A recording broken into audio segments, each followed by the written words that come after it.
નમસ્કાર વિદ્યાર્થી મિત્રો, મુદ્રા એજ્યુકેશનમાં તમારું સ્વાગત છે. આજે આપણે ધોરણ 10 ની અંદર 10મું ચેપ્ટર પ્રકાશનું પરાવર્તન અને વક્રીભવન એના વિશે અભ્યાસ કરવાનો છે. એ વિશે અભ્યાસ કરતા પહેલા થોડીક 10મા ધોરણના વિજ્ઞાનની માહિતી મેળવી લઈએ.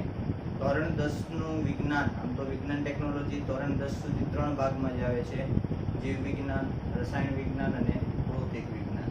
એની અંદર ધોરણ 10નો 10મો પાઠ એ ભૌતિક વિજ્ઞાનનો પહેલો પાઠ છે. ગુજરાત બોર્ડની દ્રષ્ટિએ જોઈએ તો આ ચેપ્ટર છે એ 6 માર્ક્સ, એટલે કે કુલ બ્લુપ્રિન્ટ આધારિત જોવા જઈએ તો આ ચેપ્ટરમાંથી 6 ગુણનો પ્રશ્ન પૂછાઈ શકે છે. આ 6 ગુણના પ્રશ્નમાં કયા કયા પ્રશ્નો? તો કે 1 હેતુલક્ષી પ્રશ્ન. હેતુલક્ષીની અંદર શું હોય છે? ખાલી જગ્યા હોઈ શકે, એમસીક્યુ હોઈ શકે, ખરા ખોટા કે જોડકું. પછી 1-2 ગુણનો પ્રશ્ન, ટૂંકો પ્રશ્ન,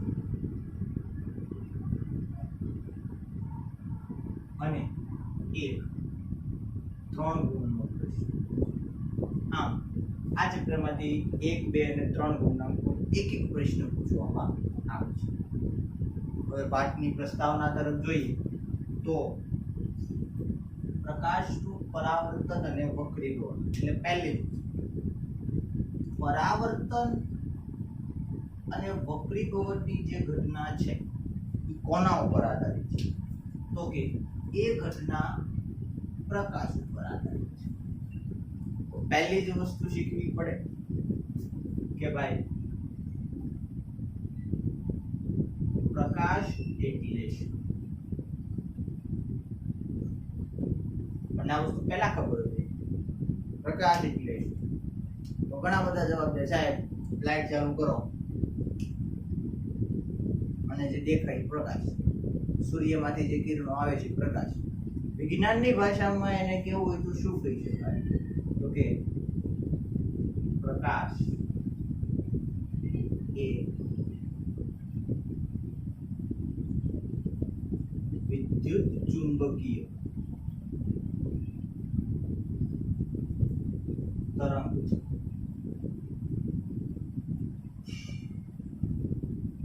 પ્રકાશ છે એ વિદ્યુત ચુંબકીય તરંગ છે. વિદ્યુત ચુંબકીય તરંગ આની અંદર એ વિદ્યુત તરીકે પણ વધશે અને ચુંબકીય ક્ષેત્રની અસર દર્શાવશે. એટલે પ્રકાશની અંદર બે વસ્તુ હોય છે. ઇવન એમ નહીં, પ્રકાશ બે ભાગ તરીકે વર્તે છે. પ્રકાશ છે એના બે પ્રકાર છે, અથવા એના બે સ્વરૂપ છે. માણસનું કેમ મારું એક જ સ્વરૂપ છે, હું અહીંયા હોય તમારા ઘરે ન હોય, એમ પ્રકાશના બે સ્વરૂપ છે.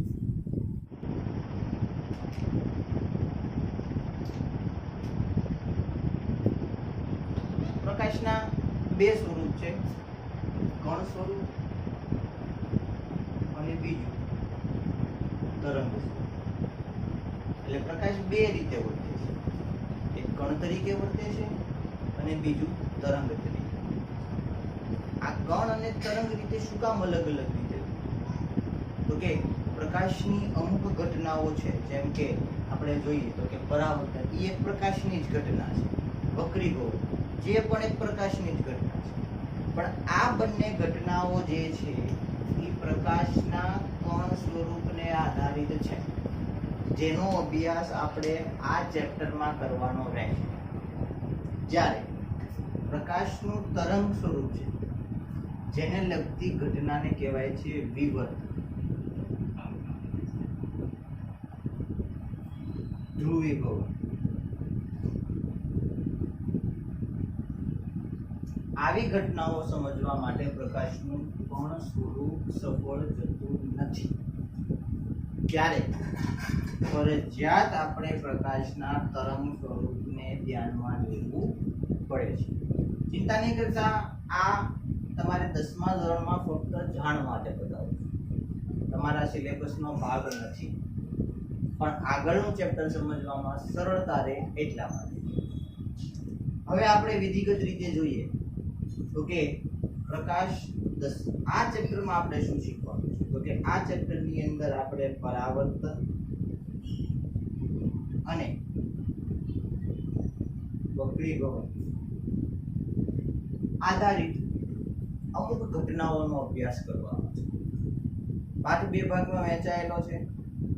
પરાવર્તનની ઘટનાઓ અને વક્રીભવનની ઘટનાઓ. એની પહેલા એક નાનકડા એવા પ્રયોગથી શરૂ કરીએ કે પરાવર્તન એટલે શું અને વક્રીભવન ત્યાંથી ચાલુ કે પહેલી વસ્તુ આપણે એક ઉદાહરણ લઈએ. બંધ ઓરડો.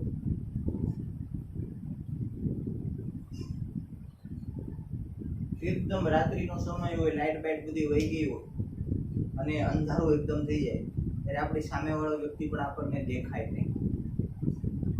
જો અચાનક જ રૂમની અંદર તમે બલ્બ કોઈ એક ખૂણામાં બલ્બ ચાલુ કરો અથવા કોઈ એક પ્રકાશી ઉદ્ગમ તો જે તે વસ્તુ આપણને જોવા મળે. જો પ્રકાશ ઓછો હશે તો એ વસ્તુ ઝાંખી જોવા મળશે અને જો એ પ્રકાશ વધારે હશે તો એકદમ સ્પષ્ટ વસ્તુ આપણને જોવા મળશે. આવું શું કામ બને છે? શું કામ એ વસ્તુ દેખાય છે? એનું એક જ કારણ કે કોઈ પણ પ્રકાશીય ઉદ્ગમ એટલે શું કે જે જગ્યાએથી પ્રકાશ ઉદ્ભવતો હોય. પછી પ્રકાશીય ઉદ્ગમ બે પ્રકારના હોય છે, કુદરતી ઉદ્ગમ અને કૃત્રિમ. સૂર્ય જે છે એ કુદરતી ઉદ્ગમ છે, જ્યારે ટ્યુબલાઇટ, બલ્બ કે જે માનવે નિર્માણ કરેલું છે એ બધા કૃત્રિમ ઉદ્ગમ છે.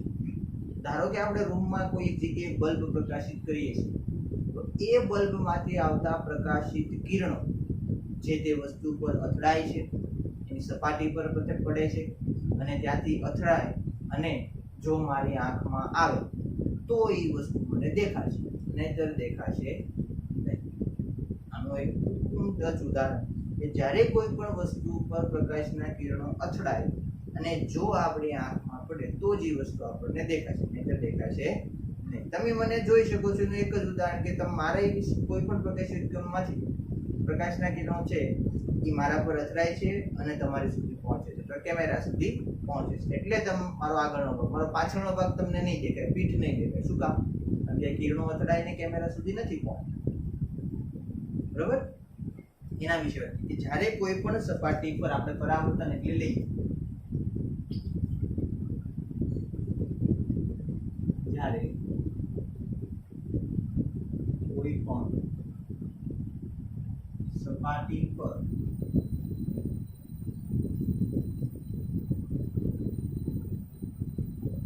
પ્રકાશના કિરણ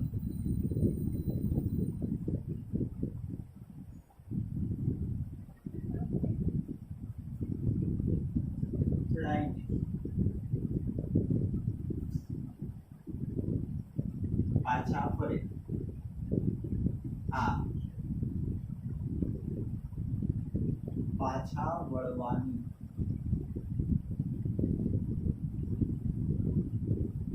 ઘટનાને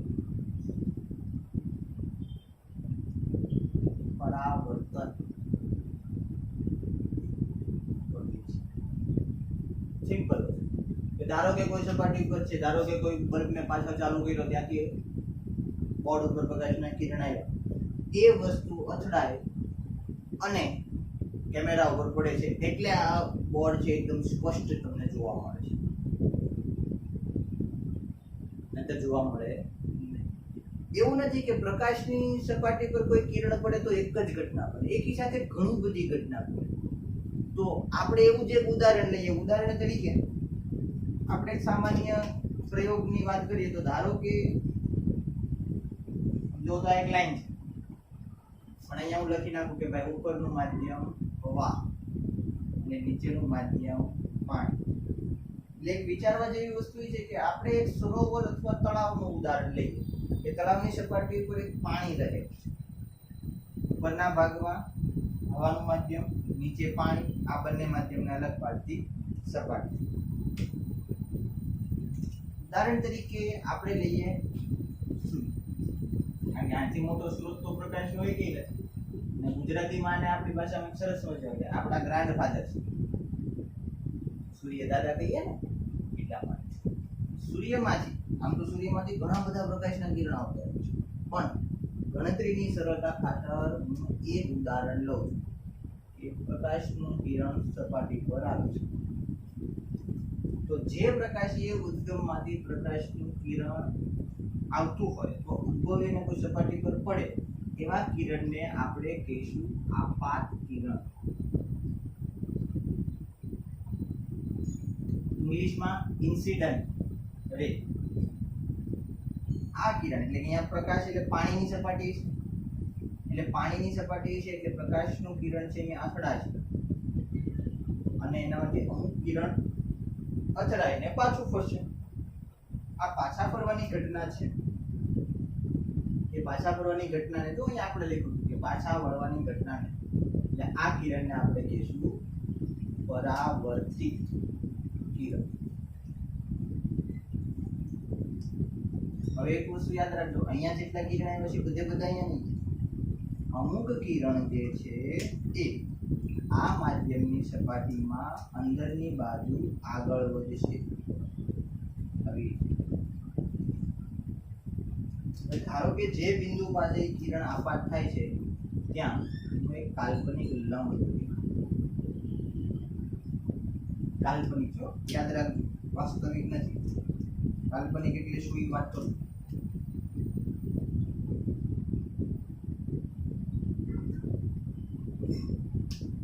તો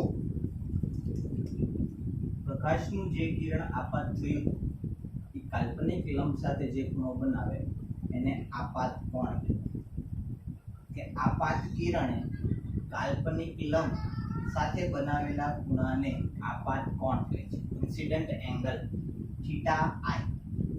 એવી રીતે જે આપાત કિરણ છે એનું પરાવર્તન થયું, પરાવર્તિત કિરણે જે કંઈ પણ ખૂણો બનાવે છે એટલે કે પરાવર્તિત કિરણ કાલ્પનિક લંબ સાથે જે ખૂણો બનાવે એને થીટા આર, કારણ કે પરાવર્તનને અંગ્રેજીમાં કહેવાય રિફ્લેક્શન, એટલે થીટા આર તરીકે ઓળખવામાં આવશે. ઉદાહરણ તરીકે અહીંયાથી જો 100 કિરણ સૂર્યમાંથી આ બિંદુ પર આવતા હોય તો એ 100 કિરણમાંથી ધારો કે 70 કિરણ અહીંયા પહોંચે તો બાકી કેટલા બચ્યા? 30. તો 30 કિરણમાંથી 20 કિરણ અહીંયા આવે છે. ઉદાહરણ 70 ને 20 90. આપાત કેટલા કિરણ હતા? 100. બાકીના 10 ક્યાં ગયા? તો બાકીના 10 કિરણ છે એ અહીંયા છે. જે બિંદુ પર પ્રકાશનું કિરણ આપાત થાય છે એ બિંદુ એ પ્રકાશમાંથી અમુક ઊર્જાનું શોષણ કરશે. તમે જો આ પ્રયોગ તમે ઘરે કરી શકો. ઉનાળાની અંદર કે શિયાળામાં પાણીની ઢોલ ભરીને અગાશીમાં મૂક્યા હોય, પાણી ગરમ થઈ જાય તો કઈ હેઠે ચૂલો તો કરતા નથી, ગરમ શું કામ થાય? એનું કારણ આ છે કે સૂર્યના અમુક કિરણ આવે છે એનું પરાવર્તન કરે છે, અમુકનું વક્રીભવન કરે છે ને અમુક કિરણ છે એ ઉષ્મા સ્વરૂપે શોષાય છે. એટલે હકીકતે અહીંયા એક જ ઉદાહરણની અંદર પ્રકાશની 3 ઘટનાઓ તમને જોવા મળશે: પરાવર્તન, વક્રીભવન અને શોષણ. પણ આ ચેપ્ટરની અંદર આપણે આનો કાંઈ ઉલ્લેખ કરવાનો છે નહીં. એટલે આપણે આ બે વસ્તુ પર ધ્યાનમાં આને આધારિત જ પરાવર્તનના આપણે કીધું ને પાઠ 2 ભાગમાં વહેંચાયેલો છે, પરાવર્તન અને વક્રીભવન. તો આપણે આ ઉદાહરણ આધારિત પરાવર્તનના 2 નિયમો જોવાના રહેશે. પરાવર્તનના 2 નિયમો એના વિશે વાત કરીશું.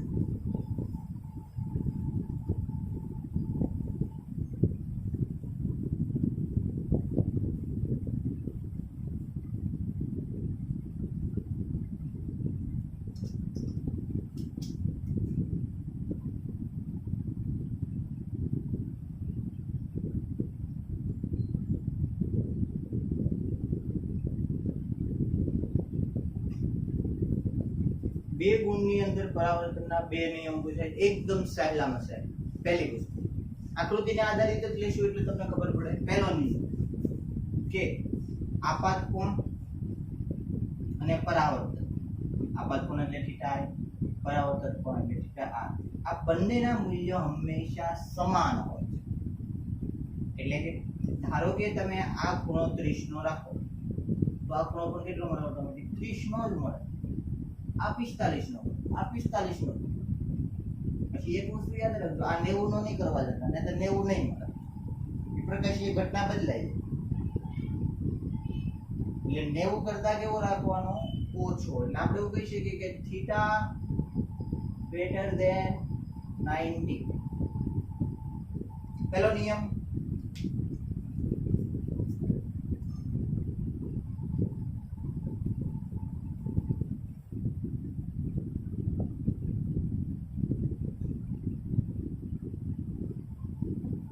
પરાવર્તન કોણ અને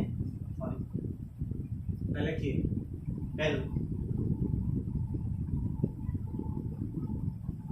આપાત કોણ અને પરાવર્તન કોણ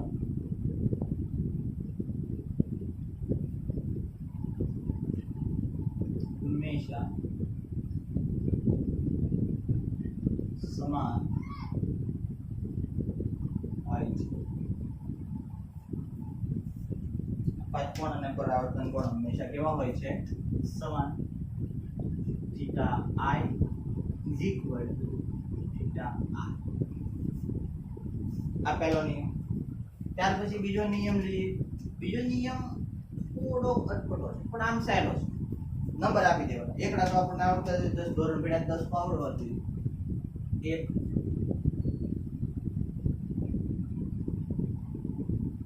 આને 2 નંબર આપી. પ્રકાશનું કિરણ જે બિંદુએ આપે તેને આપાત બિંદુ એટલે આને આપીશું આપણે 2 નંબર. કાલ્પનિક નંબર 3 અને પરાવર્તિત કિરણ 4. ધ્યાન આપો. આપાત કિરણ, આપાત બિંદુ, સપાટી પર દોરેલો કાલ્પનિક લંબ અને પરાવર્તિત કિરણ એક જ સમતલમાં. જો સમતલ બે છે, ઉપરનું હવા, નીચેનું પાણી. આ બિંદુ છે બેયમાં ભાજપ પામે એટલે ઉપરનું એક આખું સમતલ છે. તો જુઓ તમે 1 2 3 અને 4 ચારેય વસ્તુ છે એક જ સમતલમાં, નીચેનામાં કાંઈ નહીં. એટલે પરાવર્તનનો બીજો નિયમ કે આપાત કિરણ, આપાત બિંદુ, સપાટી પર દોરેલો કાલ્પનિક લંબ અને પરાવર્તિત કિરણ એક જ સમતલમાં આવેલા હોય છે. આ યાદ રાખજો. લખી લઈએ.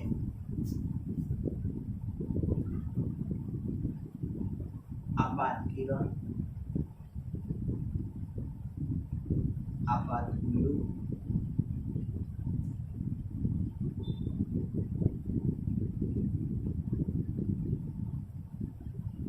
સપાટી પર દોરેલો લંબ અને પરાવર્તિત કિરણ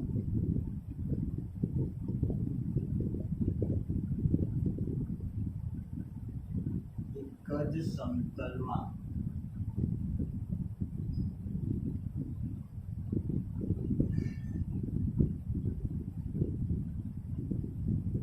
આવેલા. સમતલ એટલે ઉપરનો એક જ ભાગ એક જ સમતલમાં આવેલા હોય છે, બીજું સમતલ હોતું નથી. બીજી વસ્તુ એક નોંધ તરીકે આપણે યાદ રાખીશું, આ નિયમ